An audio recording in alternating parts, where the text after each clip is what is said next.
ನಮಸ್ಕಾರ ಸ್ನೇಹಿತರೆ, ನ್ಯೂಸ್ ಶೋಗೆ ಸ್ವಾಗತ. ನಾನು ಶಿವರಾಜ್ ಬಾಣಂಕಿ. ಸಿದ್ದರಾಮಯ್ಯ ಮೊದಲ ಬಾರಿಗೆ ಕಂಪ್ಲೀಟ್ 5 ವರ್ಷ ಮುಖ್ಯಮಂತ್ರಿಯಾಗಿ ಎರಡನೇ ಬಾರಿಗೆ ಸಿಎಂ ಕುರ್ಚಿಯಲ್ಲಿ ಕುಳಿತಿರುವ ನಾಯಕ. 40 ವರ್ಷದ ರಾಜಕೀಯ ಜೀವನದಲ್ಲಿ ತನ್ನ ಮಾತುಗಳಿಂದ ಕೆಲಸಗಳಿಂದ ಸಾಕಷ್ಟು ಜನರಿಗೆ ಹತ್ತಿರವಾಗಿರುವ ಸಿಎಂ. ಆದರೆ ತನ್ನ ರಾಜಕೀಯ ಜೀವನದಲ್ಲಿ ಒಂದೇ ಒಂದು ಕಪ್ಪು ಚುಕ್ಕೆ ಇಲ್ಲ ಎನ್ನುತ್ತಿದ್ದ ಸಿದ್ದುಗೆ ಈಗ ಮೂಡ ಉರುಳು ಕೊರಳಿಗೆ ಸುತ್ತಿಕೊಂಡಿದೆ. ಇದರಿಂದ ಬಚಾವ್ ಆಗೋಕೆ ಜನರನ್ನ ಬಿಜೆಪಿ ವಿರುದ್ಧ ಎತ್ತಿ ಕಟ್ಟಿದ್ರ ಬಂಧನದ ಭೀತಿ ಸಿಎಂಗೆ ಕಾಡ್ತಾ ಇದೆಯಾ ಅನ್ನೋ ಪ್ರಶ್ನೆ ಕಾಡ್ತಾ ಇದೆ.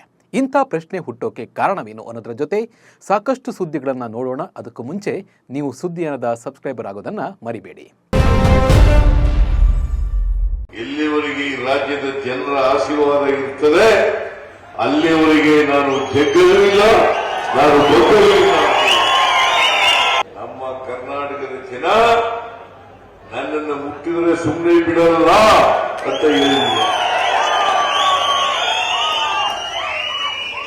ಸಿದ್ದರಾಮಯ್ಯ ಅವರ ಮಾತುಗಳನ್ನು ಕೇಳಿದ್ರಲ್ಲ, ನನ್ನ ಕಂಡ್ರೆ ಬಿಜೆಪಿಯವರಿಗೆ ಹೊಟ್ಟೆ ಉರಿ, ಬಡವರ ಪರ ಕೆಲಸ ಮಾಡುತ್ತೇನೆ ಅಂತ ನನ್ನನ್ನು ಇಳಿಸಲು ಪ್ರಯತ್ನಿಸುತ್ತಿದ್ದಾರೆ.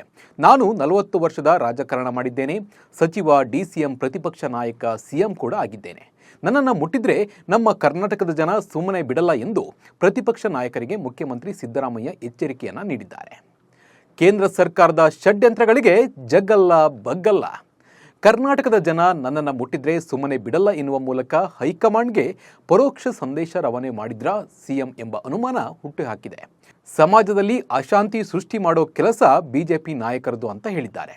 ಇಡಿ, ಐಟಿ, ಸಿಬಿಐ ಹಾಗೂ ರಾಜ್ಯಪಾಲರನ್ನ ದುರುಪಯೋಗ ಪಡಿಸಿಕೊಂಡು ಆಟ ಆಡ್ತೀರಾ? ಅರವಿಂದ್ ಕೇಜ್ರಿವಾಲ್ ಆಯ್ತು, ಈಗ ನನ್ನ ಮತ್ತು ನನ್ನ ಪತ್ನಿಯನ್ನ ಟಾರ್ಗೆಟ್ ಮಾಡಿದ್ದಾರೆ. ನಾನು ನಿನ್ನೆ ಮೊನ್ನೆ ಮಂತ್ರಿ ಆದವನಲ್ಲ, 40 ವರ್ಷದಿಂದ ಮಂತ್ರಿಯಾಗಿದ್ದೇನೆ. ಸುಳ್ಳು ಕೇಸ್ನಲ್ಲಿ ನನ್ನನ್ನ, ನನ್ನ ಪತ್ನಿಯನ್ನ ಎಳಿತೀರಾ? ರಾಜ್ಯದ ಜನರೇನು ಮೂರ್ಖರ? ರಾಜ್ಯದ ಜನರ ಆಶೀರ್ವಾದ ನನ್ನ ಮೇಲೆ ಇರುವವರೆಗೂ ನಾನು ಬಿಜೆಪಿ ಮತ್ತು ಕೇಂದ್ರ ಸರ್ಕಾರದ ಷಡ್ಯಂತ್ರಗಳಿಗೆ ಜಗ್ಗಲ್ಲ ಬಗ್ಗಲ್ಲ. ನೀವೆಲ್ಲ ನನ್ನ ಜೊತೆ ನಿಲ್ಬೇಕು, 100ಕ್ಕೆ 100ರಷ್ಟು ನಿಲ್ಬೇಕು. ಜಾತಿ ಧರ್ಮ ಬಿಟ್ಟು ಅಭಿವೃದ್ಧಿ ಮಾಡುವವರ ಜೊತೆ ನೀವು ಇರಬೇಕು. ನಿಮ್ಮ ಪ್ರತಿನಿಧಿಯಾಗಿ ನಾವು ಕೆಲಸ ಮಾಡುತ್ತೇನೆ ಎಂದು ಸಿಎಂ ಸಿದ್ದರಾಮಯ್ಯ ಅಬ್ಬರಿಸಿದರು. ಅಷ್ಟೇ ಅಲ್ಲ, ಜನಾದೇಶದಿಂದ ಆಯ್ಕೆಯಾದ ಮುಖ್ಯಮಂತ್ರಿಯ ತಂಟೆಗೆ ಬಂದರೆ ಸುಮ್ಮನಿರಲ್ಲ ಎನ್ನುವ ಎಚ್ಚರಿಕೆ ಕೂಡ ಕೊಡಬೇಕು ಅಂತ ಸಿದ್ದರಾಮಯ್ಯ ಅವರು ಜನರಿಗೆ ಹೇಳಿದ್ದಾರೆ. ಸಿದ್ದರಾಮಯ್ಯಗೆ ಕಾಡ್ತಿದೆಯಾ ಅರೆಸ್ಟ್ ಆಗುವ ಭೀತಿ? ನಾವು ಈ ಮಾತಿನಿಂದ ಗಮನಿಸಬೇಕಾದ ಅಂಶವೇನೆಂದರೆ, ಒಂದು ವೇಳೆ ಮೂಡಾ ಕೇಸ್ನಿಂದ ನಾನು ಅರೆಸ್ಟ್ ಆದರೆ ನೀವು ನನ್ನ ಜೊತೆಗೆ ಇರಬೇಕು, ದೊಡ್ಡ ಮಟ್ಟದಲ್ಲಿ ಪ್ರತಿಭಟನೆ ನಡೆಸಬೇಕು ಅನ್ನೋ ಪರೋಕ್ಷ ಸಂದೇಶವನ್ನ ಸಿದ್ದರಾಮಯ್ಯ ನೀಡಿದಂತಿದೆ. ಈಗ ಮೂಡಾ ವಿಚಾರವಾಗಿ ಇಡಿ ವಿಚಾರಣೆ ತೀವ್ರಗೊಳಿಸಿದೆ. ಮುಂದೆ ಅರೆಸ್ಟ್ ಆಗುವ ಸಂದರ್ಭ ಬಂದರೂ ಬರಬಹುದು. ಹೀಗಾಗಿ ಸಿದ್ದರಾಮಯ್ಯಗೆ ಒಳಗೊಳಗೆ ಭಯ ಶುರುವಾದಂತಿದೆ. ಹೀಗಾಗಿ ತನ್ನ ಜಿಲ್ಲೆಯಲ್ಲೇ ನನ್ನ ಮುಟ್ಟಿದ್ರೆ ಜನ ಸುಮ್ಮನೆ ಬಿಡಲ್ಲ ಅಂತ ಹೇಳಿ ಕೇಂದ್ರಕ್ಕೆ ಎಚ್ಚರಿಕೆ ನೀಡಿದ್ರ, ಜೊತೆಗೆ ಭಾವನಾತ್ಮಕ ಅಸ್ತ್ರವನ್ನ ಸಿದ್ದರಾಮಯ್ಯ ಪ್ರಯೋಗ ಮಾಡಿದ್ರ ಅನ್ನೋ ಚರ್ಚೆ ಹುಟ್ಟುಹಾಕಿದೆ. ಸಿಎಂಗೆ ಶುರುವಾಯಿತಾ ಅರೆಸ್ಟ್ ಆಗುವ ಭಯ? ಸಿದ್ದರಾಮಯ್ಯ ಇಂಥ ಮಾತುಗಳು ಹೇಳಿರುವ ಜಾಗ ಮೈಸೂರಿನ ತಿ ನರಸೀಪುರದಲ್ಲಿ. ಇದು ಸಿದ್ದರಾಮಯ್ಯ ಆಪ್ತರು ಹಾಗೂ ಈ ಭಾಗದ ಪ್ರಭಾವಿ ಶಾಸಕರಾಗಿರೋ ಮಹದೇವಪ್ಪ ಅವರ ಕ್ಷೇತ್ರ. ಅಲ್ಲದೆ ಮೈಸೂರಿನಲ್ಲಿ ಸಿದ್ದರಾಮಯ್ಯಗೆ ಅಪಾರ ಅಭಿಮಾನಿ ಬಳಗವಿದೆ. ಹೀಗಾಗಿ ಒಂದು ವೇಳೆ ಸಿದ್ದರಾಮಯ್ಯರನ್ನ ಬಂಧಿಸುವ ಪ್ರಸಂಗ ಬಂದರೆ ರಾಜ್ಯದಲ್ಲಿ ದೊಡ್ಡ ಮಟ್ಟದಲ್ಲಿ ಹೋರಾಟ, ಪ್ರತಿಭಟನೆ, ದಂಗೆ ಏಳುವ ಸಾಧ್ಯತೆಗಳಿರುತ್ತೆ. ಅದು ಮೈಸೂರಿನಿಂದಲೇ ಶುರುವಾಗಲಿ ಅನ್ನೋದು ಕೂಡ ಸಿದ್ದು ಪ್ಲಾನ್. ಇಲ್ಲಿಂದ ಆ ಕಿಡಿ ಇಡೀ ಕರ್ನಾಟಕವನ್ನು ವ್ಯಾಪಿಸಬಹುದು. ಅಲ್ಲದೆ ಈ ಹಿಂದೆ ಸಿದ್ದರಾಮಯ್ಯ ಅವರು ಹೇಳ್ತಾ ಇದ್ದ ಹಾಗೆ ಮೂಡಾ ಕೇಸ್ನಿಂದ ಅವರ ಪಾಪ್ಯುಲಾರಿಟಿ ಹೆಚ್ಚಾಗ್ತಿದೆಯಂತೆ. ಅಹಿಂದ ವರ್ಗಗಳ ಬೆಂಬಲ ಹೆಚ್ಚಾಗಿದೆ ಅನ್ನೋದು ಸಿದ್ದರಾಮಯ್ಯವರ ಮಾತು. ಆ ಸಮುದಾಯದ ಜನ ಏನಂದ್ಕೊಂಡಿದ್ದಾರೆ ಅಂದರೆ, ಸಿದ್ದರಾಮಯ್ಯನವರು ನಮ್ಮ ಪರ ಕೆಲಸ ಮಾಡ್ತಾರೆ, ಅದಕ್ಕೆ ಬಿಜೆಪಿ ಅವರನ್ನ ಟಾರ್ಗೆಟ್ ಮಾಡ್ತಿದೆ ಅನ್ನೋ ರೀತಿಯಲ್ಲಿ ಅವರು ಯೋಚಿಸ್ತಾ ಇದ್ದಾರೆ. ಹೀಗಾಗಿ ನನ್ನನ್ನು ಮುಟ್ಟಿದ್ರೆ ಕರ್ನಾಟಕದ ಜನ ಸುಮ್ಮನಿರಲ್ಲ ಅಂತ ಕೇಂದ್ರ ಸರ್ಕಾರಕ್ಕೆ ಸಿದ್ದರಾಮಯ್ಯ ನೇರವಾಗಿ ಎಚ್ಚರಿಕೆಯನ್ನ ನೀಡೋದರ ಜೊತೆಗೆ ಜನರನ್ನ ಎತ್ತು ಕಟ್ತಾ ಇದ್ದಾರಾ ಅನ್ನೋ ಸಂಶಯ ಕೂಡ ಶುರುವಾಗಿದೆ. ಅಲ್ಲದೆ ನಿಮ್ಮ ಸುದ್ದಿಯನ್ನ ಈ ಬಗ್ಗೆ ಜನರ ಅಭಿಪ್ರಾಯವನ್ನು ಸಂಗ್ರಹ ಮಾಡಿತ್ತು. ನನ್ನನ್ನು ಮುಟ್ಟಿದ್ರೆ ಇಡೀ ಕರ್ನಾಟಕದ ಜನ ಸುಮ್ಮನಿರಲ್ಲ ಎಂದಿರುವ ಸಿಎಂ ಸಿದ್ದರಾಮಯ್ಯವರ ಮಾತಿನ ಮರ್ಮವೇನು ಅನ್ನೋ ಬಗ್ಗೆ ಅಭಿಪ್ರಾಯವನ್ನು ಸಂಗ್ರಹಿಸಿತ್ತು. ಅದಕ್ಕೆ ಸಿದ್ದರಾಮಯ್ಯ ಬಂಧನ ಭೀತಿಯಿಂದ ಅಂತ ಹೇಳಿ 68% ಜನ ವೋಟ್ ಮಾಡಿದರೆ ಸಿಎಂ ವಿರುದ್ಧ ಮಸಲತ್ತು ಮಾಡಿದ್ದಾರೆ ಎಂದು 9% ಜನ ವೋಟ್ ಮಾಡಿದ್ದಾರೆ. ಇನ್ನು ಸಿಎಂ ಅನ್ನ ಟಚ್ ಮಾಡೋಕೆ ಆಗಲ್ಲ ಅಂತ 23% ಜನ ಹೇಳಿದ್ದಾರೆ. ಇನ್ನು ಸಿಎಂ ಹೇಳಿಕೆಗೆ ಕೇಂದ್ರ ಸಚಿವ ವಿ ಸೋಮಣ್ಣ ವ್ಯಂಗ್ಯವಾಗಿ ತಿರುಗೇಟು ನೀಡಿದ್ದಾರೆ. ಅವರನ್ನ ಮುಟ್ಟಿದ್ರೆ ಪೊಲೀಸರು ಸುಮ್ಮನೆ ಬಿಡ್ತಾರಾ? ಒಬ್ಬ ಮುಖ್ಯಮಂತ್ರಿಯನ್ನ ಮುಟ್ಟಿದ್ರೆ ಪೊಲೀಸ್ನವರು ಕೇಸ್ ಹಾಕ್ತಾರೆ.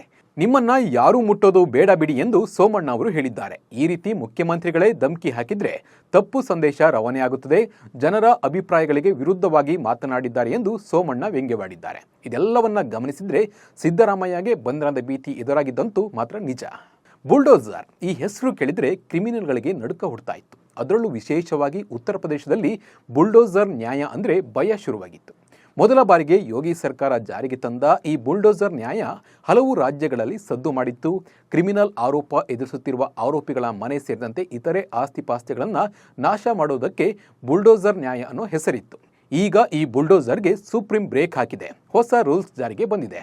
ಉತ್ತರ ಪ್ರದೇಶ, ಹರಿಯಾಣ, ಮಧ್ಯಪ್ರದೇಶ ಸೇರಿದಂತೆ ಉತ್ತರ ಭಾರತದಲ್ಲಿ ಕಾನೂನು ಉಲ್ಲಂಘನೆ ಮಾಡಿದ ಆರೋಪಿಗಳ ಮನೆಗಳನ್ನು ನೆಲಸಮಗೊಳಿಸುವ ಬುಲ್ಡೋಸರ್ ಕಾರ್ಯಾಚರಣೆಗೆ ಸುಪ್ರೀಂ ಕೋರ್ಟ್ ಬ್ರೇಕ್ ಹಾಕಿದೆ. ಅಧಿಕಾರಿಗಳು ನ್ಯಾಯಾಧೀಶರಾಗಲು ಸಾಧ್ಯವಿಲ್ಲ ಎಂದು ಎಚ್ಚರಿಕೆಯನ್ನು ಕೂಡ ನೀಡಿದೆ. ದೇಶಾದ್ಯಂತ ಬುಲ್ಡೋಸರ್ ನ್ಯಾಯ ವ್ಯಾಪಿಸದಂತೆ ತಡೆಯಲು ನ್ಯಾಯಾಲಯ ನಿರ್ದೇಶನ ನೀಡಬೇಕೆಂದು ಸಲ್ಲಿಸಿದ ಮೇಲ್ಮನವಿಯ ಅಂತಿಮ ತೀರ್ಪಿನಲ್ಲಿ ನ್ಯಾಯಾಲಯ ಈ ಆದೇಶವನ್ನು ನೀಡಿದೆ. ದೇಶಾದ್ಯಂತ ಬುಲ್ಡೋಸರ್ ಕಾರ್ಯಾಚರಣೆ ತಡೆಯಾಜ್ಞೆ ನೀಡಿರುವ ಸುಪ್ರೀಂ ಕೋರ್ಟ್ ಹಲವು ಮಾರ್ಗಸೂಚಿಯನ್ನು ಪ್ರಕಟಿಸಿದೆ. ಹಾಗಿದ್ರೆ ಈ ಮಾರ್ಗಸೂಚಿಯಲ್ಲಿ ಏನಿದೆ ಅನ್ನೋದನ್ನು ನೋಡೋಣ ಬನ್ನಿ. ಸುಪ್ರೀಂ ಮಾರ್ಗಸೂಚಿಯಲ್ಲಿ ನ್ಯಾಯಯುತವಾದ ವಿಚಾರಣೆ ಇಲ್ಲದೆ ಯಾರನ್ನೂ ಅಪರಾಧಿ ಎಂದು ಪರಿಗಣಿಸಲು ಸಾಧ್ಯವಿಲ್ಲ. ಅಧಿಕಾರಿಗಳು ತಮ್ಮ ಅಧಿಕಾರ ದುರ್ಬಳಕೆ ಮಾಡಿಕೊಂಡು ಅನಿಯಂತ್ರಿತ ರೀತಿಯಲ್ಲಿ ವರ್ತಿಸಬಾರದು. ಕಟ್ಟಡ ತೆರವಿಗೆ ಮುನ್ನ ಅಂಚೆ ಮೂಲಕ ನೋಟಿಸ್ ನೀಡಬೇಕು. ನೋಟಿಸ್ನಲ್ಲಿ ಕಟ್ಟಡ ಹೇಗೆ ಅಕ್ರಮವಾಗಿದೆ, ಯಾವ ನಿಯಮಗಳು ಉಲ್ಲಂಘನೆ ಆಗಿದೆ ಎಂದು ಸ್ಪಷ್ಟಪಡಿಸಬೇಕು.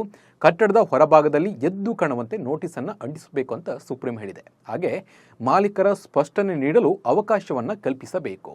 ನೋಟಿಸ್ಗಳನ್ನು ಟ್ರ್ಯಾಕ್ ಮಾಡಲು 3 ತಿಂಗಳೊಳಗೆ ಡಿಜಿಟಲ್ ಪೋರ್ಟಲ್ ಸ್ಥಾಪಿಸಬೇಕು. ನೋಟಿಸ್ ಬಳಿಕ ಕಟ್ಟಡವನ್ನು ಪೂರ್ಣ ಅಥವಾ ಭಾಗಶಃ ತೆರವು ಮಾಡಬೇಕಾದರೆ ಕಾರಣ ಏನು ಎನ್ನುವ ಬಗ್ಗೆ ಆದೇಶಿಸಬೇಕು. ವಿವರವಾದ ಸ್ಪಾಟ್ ವರದಿಯನ್ನು ಸಿದ್ಧಪಡಿಸಬೇಕು. ಕಟ್ಟಡದ ತೆರವು ವೇಳೆ ಸ್ಥಳದಲ್ಲಿದ್ದ ಪೊಲೀಸರು ಮತ್ತು ಹಾಜರಿದ್ದ ಅಧಿಕಾರಿಗಳು ತಮ್ಮ ತೆರವಿನ ವಿಡಿಯೋವನ್ನು ಚಿತ್ರೀಕರಿಸಬೇಕು. ಸ್ಪಾಟ್ ವರದಿಯನ್ನು ಡಿಜಿಟಲ್ ಪೋರ್ಟ್ನಲ್ಲಿ ಪ್ರದರ್ಶಿಸಬೇಕು.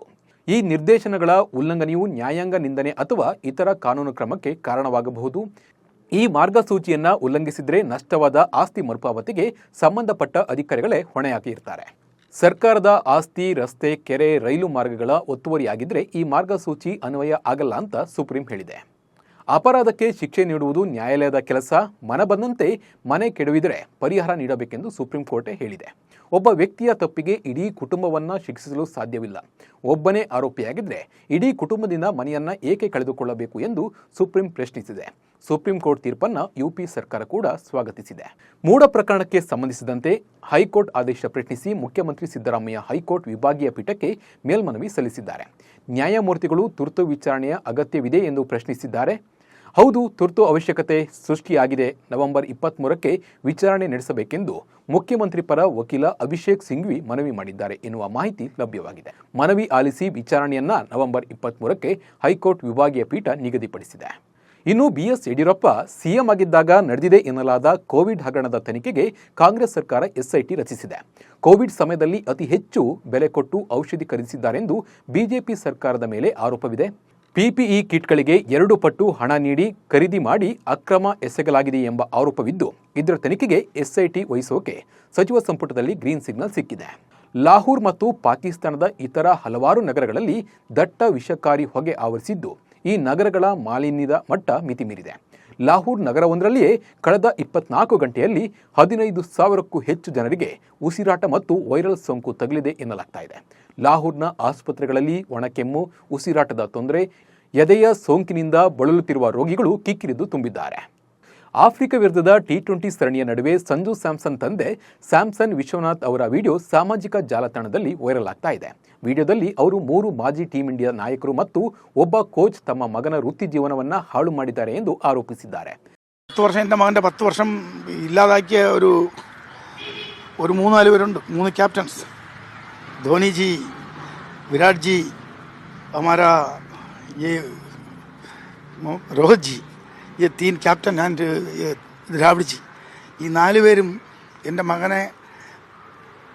മകൻ്റെ 10 വർഷം കളഞ്ഞു. ಮಲಯಾಳಂ ಮಾಧ್ಯಮವೊಂದರ ಜೊತೆ ಮಾತನಾಡಿರುವ ಸಂಜು ತಂದೆ ವಿಶ್ವನಾಥ್ ಅವರು ಮಲಯಾಳಂನಲ್ಲಿ ಮಾತನಾಡುತ್ತಾ ಟೀಂ ಇಂಡಿಯಾದ ಮಾಜಿ ನಾಯಕರಾದ MS ಧೋನಿ, ರೋಹಿತ್ ಶರ್ಮಾ ಮತ್ತು ವಿರಾಟ್ ಕೊಹ್ಲಿ ಮತ್ತು ಮಾಜಿ ಮುಖ್ಯ ಕೋಚ್ ರಾಹುಲ್ ದ್ರಾವಿಡ್ ಅವರ ನಾಯಕತ್ವದಲ್ಲಿ ಸಂಜುವಿನ 10 ವರ್ಷಗಳು ವ್ಯರ್ಥವಾಯಿತು ಎಂದು ಆರೋಪಿಸಿದ್ದಾರೆ. ಸಂಜು ಅವರ ತಂದೆಯ ಈ ವಿಡಿಯೋ ಸಾಮಾಜಿಕ ಜಾಲತಾಣದಲ್ಲಿ ಭಾರೀ ಸದ್ದು ಮಾಡ್ತಾ ಇದೆ. ಅಲ್ಲದೆ ಸಂಜು ಅವರನ್ನ ಈಗ ಪ್ರೋತ್ಸಾಹಿಸಿದ್ದಕ್ಕೆ ಟೀಂ ಇಂಡಿಯಾದ ಹೆಡ್ ಕೋಚ್ ಗೌತಮ್ ಗಂಭೀರ್ ಮತ್ತು ಭಾರತದ T20 ತಂಡದ ನಾಯಕ ಸೂರ್ಯಕುಮಾರ್ ಯಾದವ್ ಅವರಿಗೆ ಕೃತಜ್ಞತೆಯನ್ನ ಸಂಜು ತಂದೆ ಅವರು ಸಲ್ಲಿಸಿದ್ದಾರೆ. ಇವಿಷ್ಟು ಇವತ್ತಿನ ನ್ಯೂಸ್ ಶೋ ಸುದ್ದಿಗಳು. ನಮಸ್ಕಾರ.